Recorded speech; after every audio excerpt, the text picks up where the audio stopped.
Hey y'all, it's Keith, and it's June 9th today, and I'm here to talk to you about semiconductors, the foundation of all our technological advances and how they work.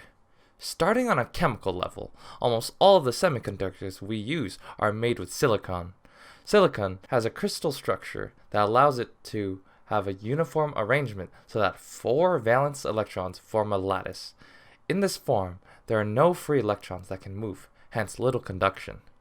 To add conduction, the silicon is doped with impurities of another element, causing the presence of unpaired electrons, creating conduction, thus current. This material with some conduction is called a semiconductor, the basis of all electronic devices. The simplest semiconductor is called a diode. The semiconductor allows current to flow in one direction only. As shown in this configuration, there is no current because the positive and negative charges are moving in the wrong direction.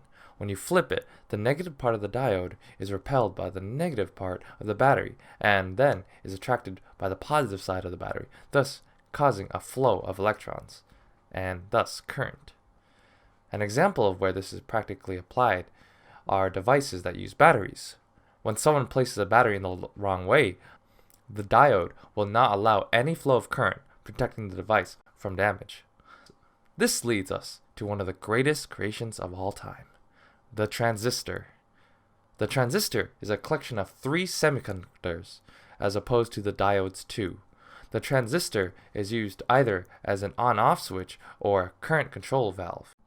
We'll look at one of the most common transistors that they call a NPN type resistor.